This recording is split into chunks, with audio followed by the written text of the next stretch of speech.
नमस्ते friends, आपलं सर्वांचं स्वागत आहे। आपण पाहूया जीव माझा गुंतला। चित्रा म्हणत असते, सुधाकर तू माझ्याशी खोटं बोलला आणि ह्यांची बाजू घेतलं तुम्ही, असं का बरं? ह्याने तुला दारू पाजले आहेत का? काय तुला पैसे दिले आहेत? काय झालं आहे ते तरी सांग।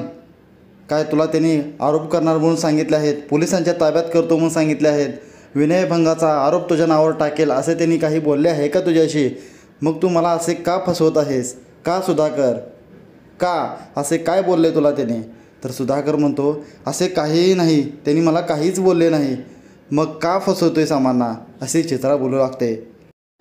सुधाकर विचार करू लागतो, ही खूप डेंजरस बाई आहे, मला आता ही अडकवणार, आता बोललो तरी मी अडकणार आणि नाही बोललो तरी अडकणार, आता करायचं तरी काय? असे सुधाकर विचार करत उभा राहतो। चित्रा पुढे बोलते, का ताई, तुम्ही मला अडकवण्यासाठी ह्या सुधाकरचं तुम्ही मदत घेतला आणि ह्या नीच माणसाचा? आणि माझ्याशी एकदा बोलून तरी बघायचं। तुम्ही माझा इतका तिरस्कार करता का? हे बघ मल्हार, आपण इतके दिवस सोबत राहतो, आता गेले 6 वर्ष झाले आपण सोबत आहोत, खेळी मिळत आहोत आणि तुला बाकीचं आधीचं काहीच आठवत नाही। आम्ही असं वागतो तुला वाटेल का? श्वेता तुझ्याशी असे वागेल वाटेल का? आम्ही दोघे तुझ्याशी का खोटे बोलेन? आणि हे बघ मल्हार, आणि ताईंना मारण्यासाठी प्लॅन करू, आम्ही प्लॅन करू कशाबाबत? आणि जर त्यांना मारायचं असलं तर आम्ही दुधामध्ये विष घालून सुद्धा मारू शकलो असतो त्यांना। हे सर्व आम्हाला करायची काहीही गरज नव्हती आणि कोणाला काही कळलंसुद्धा नसतं की हे आम्ही केलेलं आहे म्हणून। अरे हे सर्व सिनेमा आणि सिरियल्समध्ये होतं, रिअल लाईफमध्ये असं काहीही नाही होत। आपण तर हाडा माणसांची माणसं आहोत ना, एकमेकांसाठी जीव तुटतो आपला, आणि आपण असे सर्व कसे काय करन? बघ, हे बघ मल्हार, ही अंतरा आहे ना, ही 1 नंबरची खोटारडी आहे।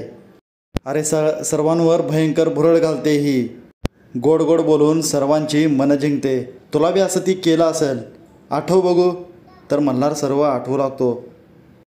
मल्हार सर्व आठवतो व त्याला वाटतं, हो हे खरं आहे। तो नंतर बोलतो, मी जेव्हा जेव्हा अंतराशी भेटलो आहोत तेव्हापासून मला असं वाटतं की आमच्या दोघांमध्ये काहीतरी आहे, काहीतरी असणार। पुढे चित्रा बोलते, ह्या सर्वांचा दुःख ताईसनी नको, ताईंची काहीही नाही रे याच्यामध्ये, त्यांना उगाच डोक्याला ताप नको। ह्या अंतराचं सर्व चूक आहे। खरं तर आपण हिला घरात ठेवायचंच नको होतं, हिला घराबाहेर काढा पाहिजे होतं आपण। खरं तर आपण पोलिसांना फोन करू व सांगू आणि हे बोलू की ह्याला घेऊन जावा, ह्याला अटक करा। आणि हे बघ, मी आणि श्वेता जे काही खरं आहे ते सर्व सांगायला तयार आहे, जे काही आहे ते बोलून टाकू, सर्व सांगू पोलिसांना। जो दोषी आहे, चुकीचा आहे, तो तुरुंगात जाऊन बसेल ना, त्याला शिक्षा मिळेल। आणि म्हणणार, हे बघ, ह्या सर्वपासून आपण ताईंना थोडं दूरच ठेवू, लांबच ठेवू त्यांना उगाच डोक्याला ताप नको। काय गंमत आहे ना, एवढं सगळं होऊनसुद्धा मला ताईंची अजून काळजी वाटते। पुढे अंतरा बोलू लागते, मला माहीत होतं तुम्ही हे सर्व नाटक करणार, आम्ही कितीही सत्य बोलू लागलं तर तुम्ही मध्ये काही ना काहीतरी नाटक करणार, गोंधळ घालणार, हे तर आम्हाला माहीतच होतं। आणि मला हे तर माहीतच आहे, खऱ्याचं खोटं, खोट्याचं खरं, हे तर तुम्ही करताच, हे तर मी किती दिवसापासून बघत आलेले आहे। पण हे आता नाही चालणार, तुमचा खोटारडापणा आणि हे तुमची कारस्थानं नाही चालणार, आज सगळं हे बंद करू। पुढे अंतरा बोलते, माझ्याकडे एक मार्ग आहे खरं व खोट्या करण्याचा। पार्थ कुणाचा मुलगा आहे हे समजण्यासाठी मला DNA टेस्ट करावा लागेल, माझा व मल्हारचा। पुढे श्वेता बोलू लागते, DNA टेस्ट का करायचं? तू कोण आणि कशासाठी आमच्या दोघांमध्ये तू आलीस आणि काहीही बोलू लागलीस? नाही चालणार हे। श्वेता मल्हारला बोलू लागते, अहो ही काही पण बोलत आहे, हिला आधी घराबाहेर घालवा आणि DNA टेस्ट कशामुळे करायचा? पुढे श्वेता बोलते, हे बघ मल्हार, हिच्यावर विश्वास ठेवू नको, ही मुद्दाम करते। ह्यांचा गोंधळ ऐकून मल्हार म्हणतो व ओरडतो, थांबा थांबा। पुढे मल्हार बोलतो, आजपर्यंत मी श्वेतालाच माझी बायको समजत आले आहे आणि आज हे आईने सुद्धा मला सांगितलं आहे। काका, श्वेता, आई, प्रिन्स हे सर्व मी कुटुंब मानत आलो आहे यासने, आणि आता माझ्यासमोर हा प्रश्न आहे आणि आईसुद्धा म्हणत आहे की अंतरा आता माझी बायको आहे आणि श्वेता नाही। आता हे खरं खोटं कसं मला मान्य करायचं? मला आईवर सुद्धा विश्वास आहे, पण आता खरं काय आणि खोटं काय हे मला कळत नाही आहे. आता अवघड होऊन बसलं आहे सगळं. आता करायचं काय? तर ठीक आहे श्वेता, आपण DNA टेस्ट करू, त्यावर आपल्याला समजेल. तर श्वेता म्हणते, नाही नाही, कशाला करायचं, काय गरज आहे? चित्रासुद्धा बोलू लागते, कशाला करायचं, काय गरज आहे आपल्याला, हिला आधी घराबाहेर घालवा. तर मल्हार म्हणतो, तू माझी बायको आहेस ना, आणि पार्थ आपला पोरगा आहे ना, तर झालं. तर कशाला पाहिजे तुला? एकदा काय खरं आणि खोटं ते होऊन जाईल. मल्हार श्वेताला बोलू लागतो, आपल्या प्रिन्ससाठी, माझ्यासाठी व तुझ्यासाठी हे सर्व आपल्याला करावं लागेल. DNA टेस्ट एकदा करू, म्हणजे काय खरं आणि खोटं हे समजू जाईल. माझी बायको कोण हे मला समजेल. आणि ही जी मरीना म्हणत आहे की अंतरा आहे, जर ही खोटं बोलत असेल तर हिला मी शिक्षा देईन. आणि मल्हार पुढे बोलतो, अंतरा, तू जो कोणी असशील, अंतरा, मारिया, तू घरामध्येच थांबायचं. जोपर्यंत रिपोर्ट्स नाही येतील तोपर्यंत तू इथेच थांबायचं. अंतरा बोलते, अहो मी जाणार कुठे, मीच तर तुमची खरी बायको आहे. जातील तरी ह्या दोघे, जातील तरी ही श्वेता. नंतरच्याला आपण पाहतो, सुधाकर, अंतरा व ताई हे तिघेही बोलत असतात. सुधाकर म्हणतो, ह्या श्वेता आणि चित्राला अक्कल घडवायची होती तर आपल्याला जबरदस्त प्लॅन काहीतरी करायला पाहिजे होतं, म्हणून हे आम्ही सर्व केलं. पुढे सुधाकर म्हणतो, वहिनी मला माफी करा, माझं चुकलं. तर ताई म्हणते, तुम्ही कशाला माफी मागताय, तुमची काही चुकी, आणि आज तुमच्या मदतीमुळेच हे सर्व आम्ही पाहू शकलं, खरं काय ते सांगू शकलो. आणि इतक्या वर्ष मनामध्ये जे काही होतं ते तुमच्यामुळंच मला बोलता आलं, फाडाफाडा बोलायला जमलं.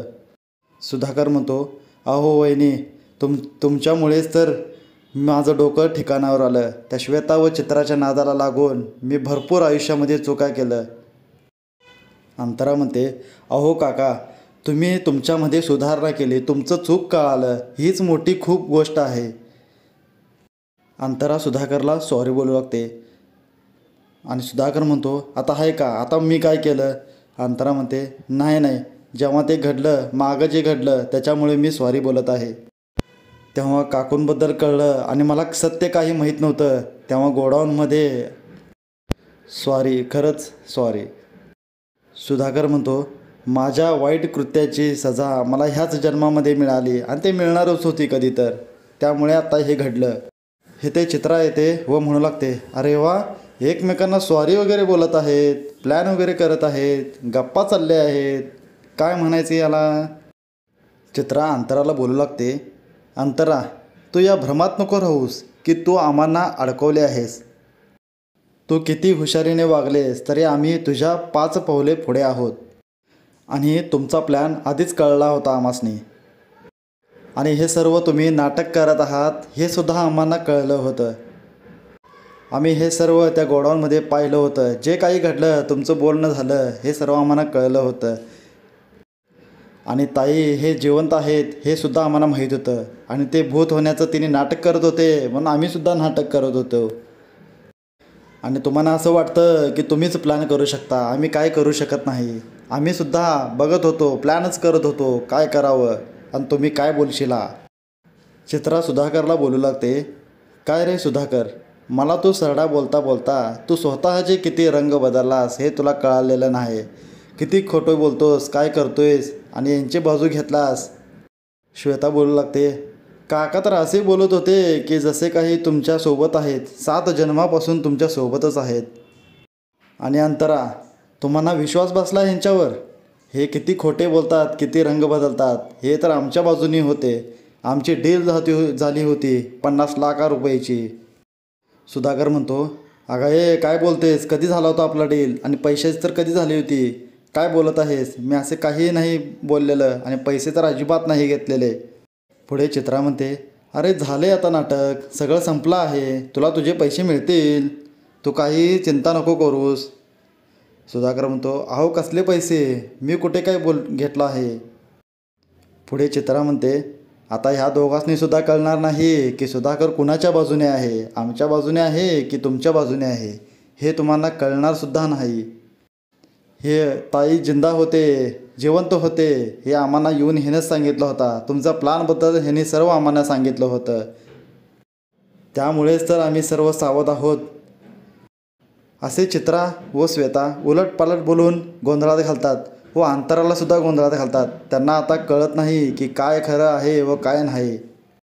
पुढे अंतरा बोलते, बरं ठीक आहे श्वेता व चित्रा, तुमच्यामुळेच तर सर्व समजलं काय खरं आहे आणि काय नाही ते.